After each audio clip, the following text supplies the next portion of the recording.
নবীর উম্মতের দল। আল্লাহর নবীর কাছে একজন যুবক হাজির।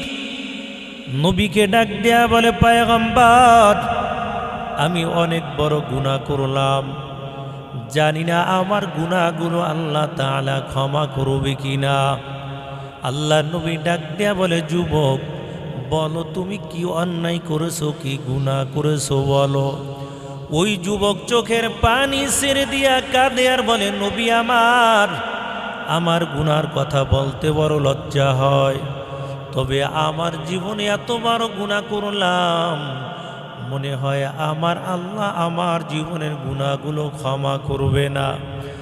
মায়ার নবী রাহমাতুল লিল আলামিন জানায়, যুবক, তুমি যেই গুনাহ করেছো, যখন কালিমা পড়ে মুসলমান হয়ে গেছো, আমার আল্লাহ তোমার জীবনের সব গুনাহগুলো মাফ করে দিয়েছে। তারপর যুবক চোখের পানি ছেড়ে দিয়া কান্না করে আর ডেকে বলে, নবী আমার এত বড় জীবনে গুনাহ, মনে হয় আমার জীবনে গুনাহগুলো আল্লাহ ক্ষমা করবে না। মায়ার নবী ডেকে বলে, রে যুবক,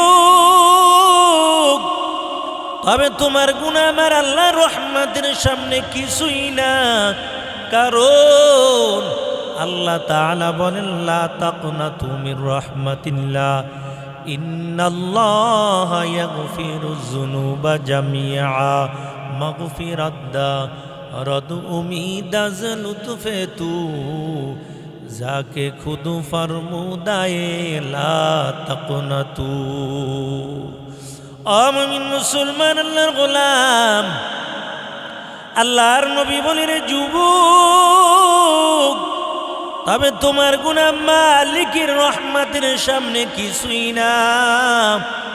তুমি যদি খাটিয়ে দিলে তওবা করে নাও, আমার আল্লাহ তোমার জীবনের সব গুনাহগুলো মাফ করে দিবে। এরে যুবক, বলো কি গুনাহ করেছো? যুবক ডেকে বলে, নবী আমার বড় একটা খারাপ অভ্যাস ছিল, আমি মানুষের বাড়ি চুরি করে করে তারপরে আমার জীবনটা চালাইতাম। আমার চুরির অভ্যাস অনুযায়ী একদিনের এমন একটা ঘটনা, ও পয়গম্বর, আমার চুরির অভ্যাস অনুযায়ী আমি চুরি করতে ঘর থেকে বের হয়ে গেলাম। যেতে যেতে এমন এক এলাকার মধ্যে আমি চুরি করার জন্য গেলাম।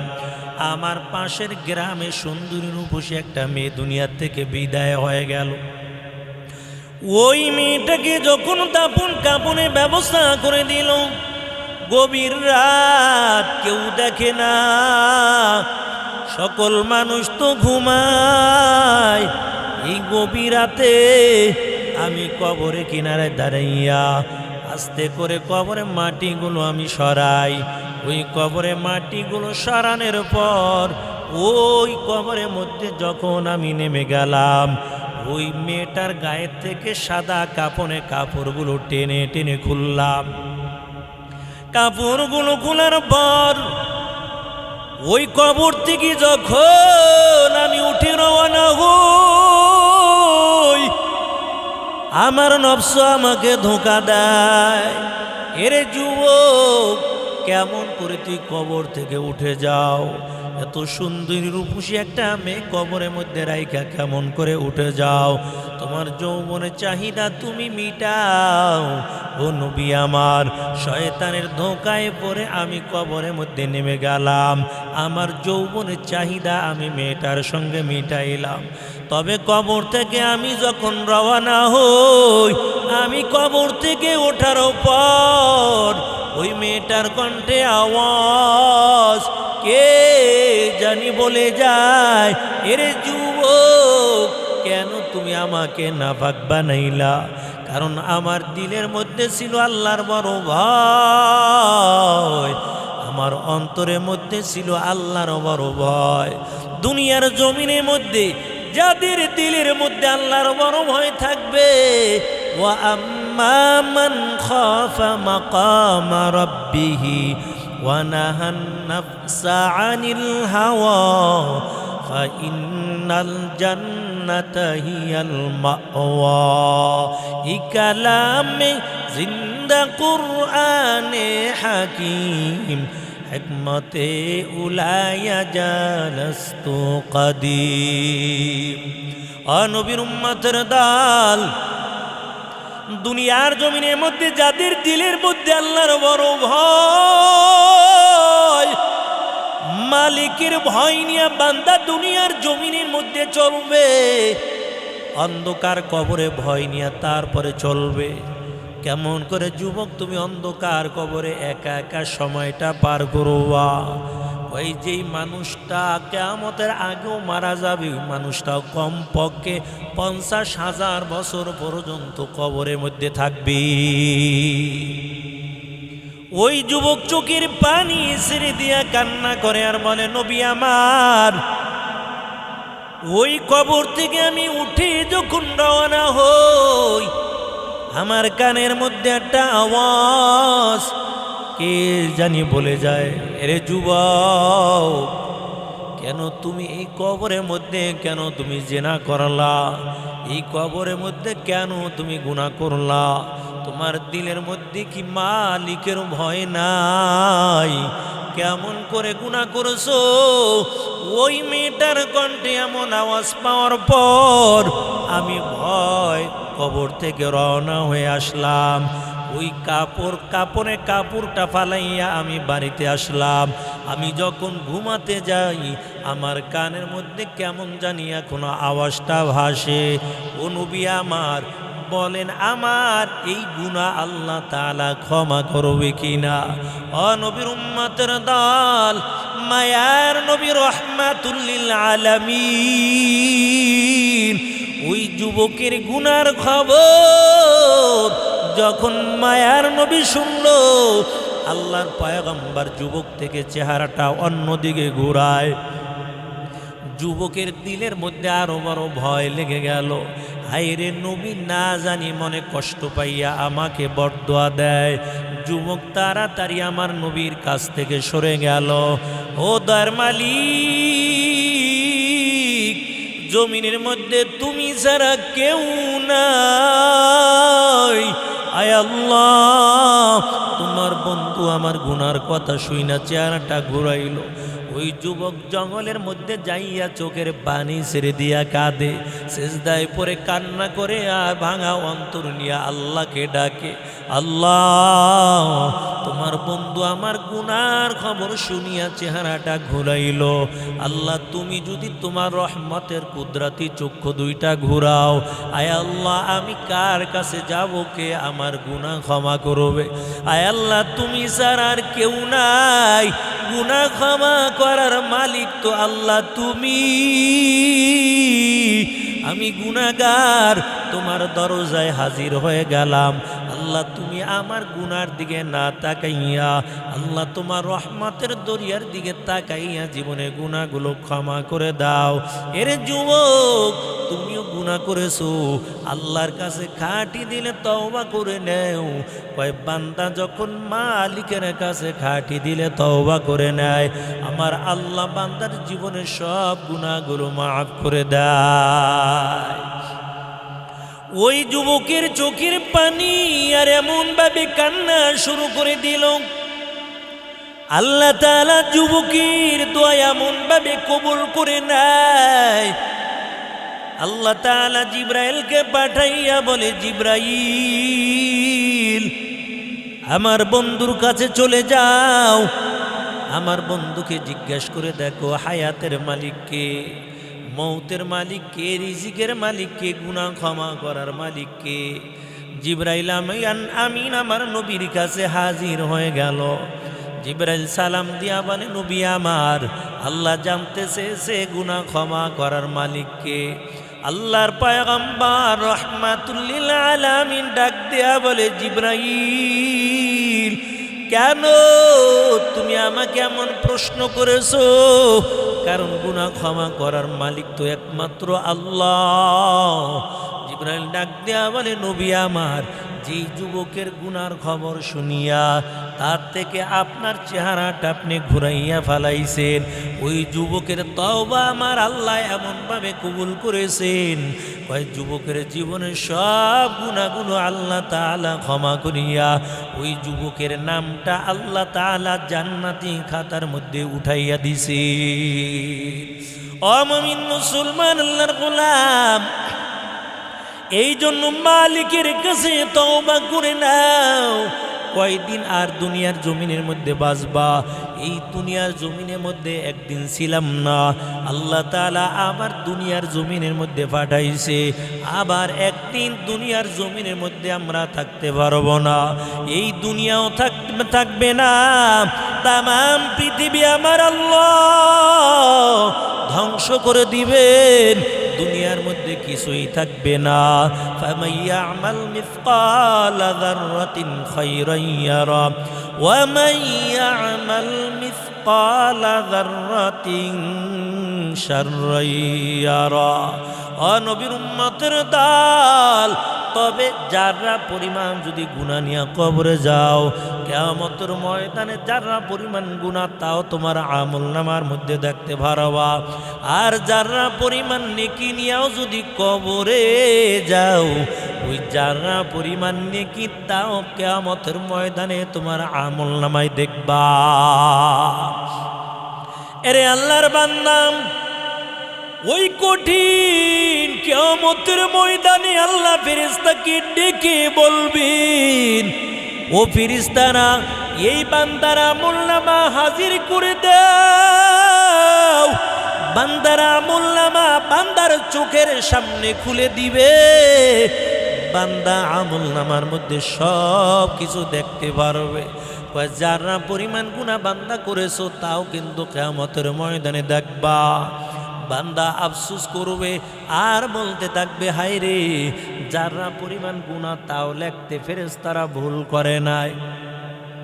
আমলনামাটা খুলে দেওয়া হবে, ওই বান্দা এমন গুনাহ দেখার পর বান্দা অবাক হয়ে যাবে, হায় রে, হাসি ঠাট্টা করতে করতে গুনাহ করলাম, এই গুনাহটাও ফেরেশতারা আমলনামায় উঠাতে ভুল করে নাই। ও নবীর উম্মতের দল, এই জন্য রে যুবক, হাসতে হাসতেও অনেক সময় আমাদের জীবনে এমন গুনাহ হয়ে যায়, সাহাবায়ে কেরাম গুনার পাশেও যেত না, আর সাহাবায়ে কেরাম নেক কাজও কখনো ছাড়তো না। নেকের জন্য সাহাবায়ে কেরাম বড় পাগল, নেক কাজের জন্য সাহাবায়ে কেরাম বড় পাগল পারা হয়ে যাইত। এরে যুবক, দুনিয়ার ভালোবাসা দূর করে দাও, আল্লাহর ভালোবাসা অন্তরের মধ্যে ঢুকাও। আল্লাহ তাআলা 10 দুনিয়ার সমান একটা জান্নাতের মালিক কিয়ামতের ময়দানে বানিয়ে দিবে। আজকে দুনিয়া কামাই করার জন্য বড় পাগল, যারা পরকালের জন্য বড় পাগল থাকবে, যারা আখিরাতের জন্য বড় পাগল পারা হয়ে যাবে, ওই বান্দার দুনিয়ার মধ্যে কোনো অভাব হবে না। আর যারা দুনিয়ার জন্য বড় পাগল, একদিন দুনিয়া দুনিয়া দুনিয়া শেষ হয়ে যাবে, কিন্তু বান্দার চক্ষু বন্ধ হয়ে গেলে আখিরাত তো বান্দার শেষ, দুনিয়াও বান্দার হায়াতের জিন্দেগি শেষ হয়ে যাবে। সাদা কাপড়ের প্যাকেট বানাইয়া যখন বান্দাকে কবরের মধ্যে রাখা হবে, এর আল্লাহর গোলাম, ওই কবরের মধ্যে গরিবের 3টা প্রশ্ন হবে। মান রব্বুকা, তোমার রবকে, ধর্মের পরিচয় দাও, রবের পরিচয় দাও, মায়ার নবীর পরিচয়টা দাও। যারা দুনিয়ার জমিনে নবীর সুন্নাত তরিকায় চলেছে, ওই বান্দা অন্ধকার কবরে যখন ফেরেশতারা বলবে মায়ার নবীর পরিচয়টা দাও, ওই বান্দা দেরি করবে না, বান্দার সাথে সাথে বলে দিবে, আমার নবী একমাত্র মুহাম্মাদুর রাসূলুল্লাহ সাল্লাল্লাহু আলাইহি ওয়াসাল্লাম, ইমামুল আউয়ালিন ওয়াল আখিরিন, বাহরে সাদাকা রাহমাতাল লিল আলামিন, সাইয়্যিদুল কাওনাইন খাতুমুল মুরসালিন, আখিরা মুদবুদে ফখরুল আউয়ালিন।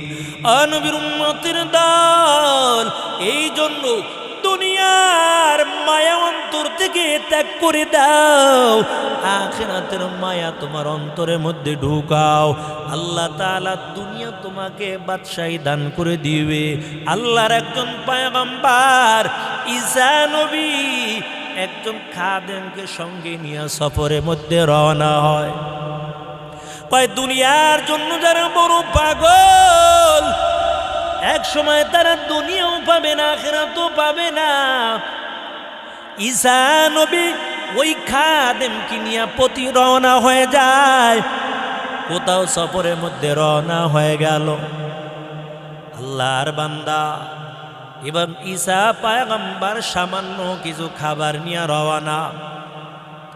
অনেক দূর হাঁটার পর ঈসা নবী ওই যুবককে ডেকে বলি, রে খাদেম, আমরা যে খাবার নিয়ে এসেছিলাম ওই খাবারগুলো দাও, কারণ আমার পেটে এখন ক্ষুধা। এই পথ চলতে চলতে বড় দুর্বল হয়ে গেলাম। ঈসা পয়গম্বর এবং খাদেম দুইজনে মিলে রুটি খাওয়ার পর একটা রুটি খাদেমের কাছে জমা রাখলো। ও খাদেম, আবার যখন ক্ষুধা লাগবে রুটি চাইব, রুটিটা দিবা। এই রুটিটা তোমার কাছে আবার আমি জমা রাখলাম। ঈসা নবী অনেক দূর হেঁটে যাওয়ার পর আবার যখন সফরে বড় দুর্বল হয়ে গেল, একটা জায়গার মধ্যে বসার পর খাদেমকে ডাক দিয়া বলে, রে খাদেম, ওই যে একটা রুটি তোমার কাছে রেখেছিলাম, রুটিটা দাও। খাদেম ডেকে বলে, কই রুটি তো আপনি আমাকে দেন নাই, আমার কাছে কোনো রুটি ছিল না। ঈসা নবী বড় অবাক হয়ে গেল। ও খাদেম, আমি তোমার হাতের মধ্যে রুটি দিলাম আর তুমি এখন অস্বীকার করো। ওই ঈসা পয়গম্বর জঙ্গলার একটা হরিণকে ডাক দিল, এরে হরিণ, আসো, আল্লাহর হুকুমে জবাই হয়ে যাও। আল্লাহর হুকুমে হরিণটা জবাই হয়ে গেল। ওই জায়গার মধ্যে ভুনা হইয়া প্লেটের সামনে চলে আসলো। ঈসা নবী হরিণের গোস্ত খাইল এবং খাদেম হরিণের গোস্ত খাওয়ার পর হাড্ডিগুলো এক জায়গার মধ্যে রাখার পর ঈসা নবী আবার ডাক দিয়া বলে, রে হাড্ডিগুলো আল্লাহর হুকুমে তুমি হরিণ হয়ে যাও। আল্লাহর হুকুমে আবার সাথে সাথে হাড্ডি থেকে আবার হরিণ হয়ে গেল। ওই হরিণটা আবার হেঁটে হেঁটে জঙ্গলার দিকে চলে গেল। ঈসা নবী ডাক দিয়ে বলে, রে যুবক, যে আল্লাহর হুকুমে এই জঙ্গলার হরিণ আমাদের সামনে চলে আসলো, আবার এখানে আইসা জবাই হইয়া রান্না বান্না হইয়া অটোমেটিক বুনা হইয়া আমাদের সামনে হাজির। এই গোস্ত খাইয়া হাড্ডিগুলো জমা করলাম। এই হাড্ডিগুলো রাখার পর আবার হরিণ হইয়া আবার জঙ্গলার দিকে চলে গেল। ওই মালিকের কত কুদরত, ওই আল্লাহর কত ক্ষমতা। ওরে খাদেম, তবে আল্লাহর কসম খেয়ে বলো, রুটিটা কে খেয়েছে? মালিকের কসম খেয়ে বলো। খাদেম আল্লাহর কসম খেয়ে বলে, হুজুর, আমি রুটি খাই নাই, রুটির খবর আমি জানি না। ঈসা নবী বললেন, চলো সামনে চলো। খাদেমকে নিয়ে সামনে পথ চলতেছে। হেঁটে হেঁটে অনেক দূর যাওয়ার পর সামনে একটা নদী পড়ে গেল। ঈসা নবী এই নদী পার হইয়া ওপার চলে গেল। কোনো নৌকা লাগলো না, লঞ্চ স্টিমার কিছুই দরকার হলো না। ঈসা নবী খাদেমের হাতটা ধরিয়া এই নদী পার হইয়া ওই পারে চলে গেল। ঈসা নবী ওই পারে যাওয়ার পর ডাক দিয়া বলে, খাদেম বলো, যে আল্লাহর কুদরাতে নদী পার হইয়া এই পারে চলে আসলাম, ওই আল্লাহ যদি চাইতো আমাদের নদীর মাঝে ডুবাইয়া দিতে পারতো। কোনো নৌকা নাই, লঞ্চ, স্টিমার কিছুই নাই। আল্লাহর অর্ডারে, আল্লাহর হুকুমে এই নদীর পানি পার হইয়া আমরা নদী পার হয়ে গেলাম। ও খাদেম বলো, ওই রুটিটা কে খেয়েছে? আল্লাহর কসম খেয়ে বলো।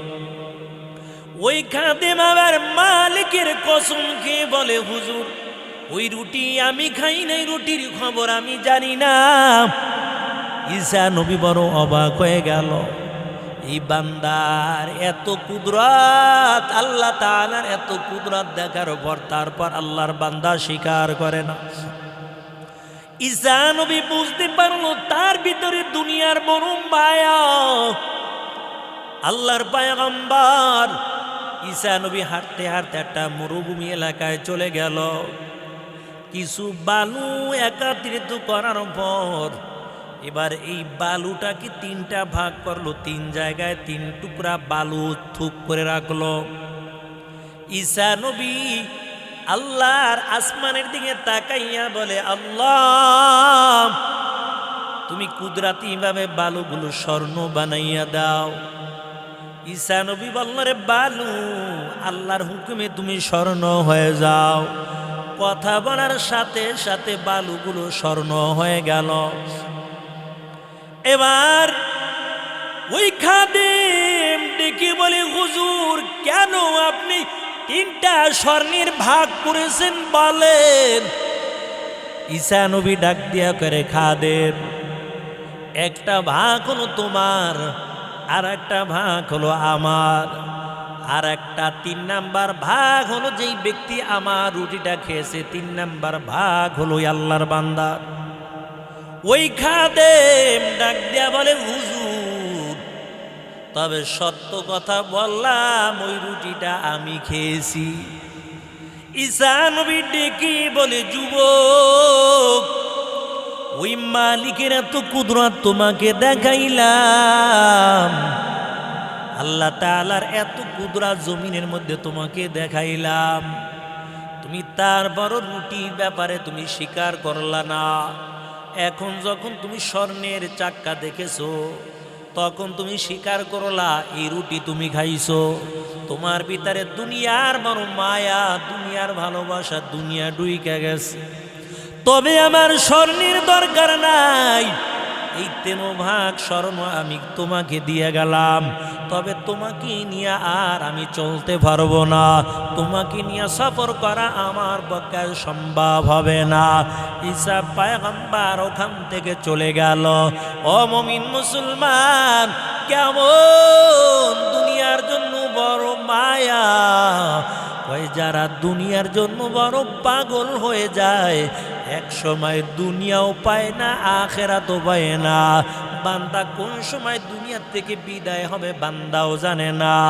আল্লাহকুমুত তাকাসুরু হাত্তা যুরতুমুল মাকাবির, কাল্লা সাওফা তা'লামুনা সুম্মা কাল্লা সাওফা তা'লামুন।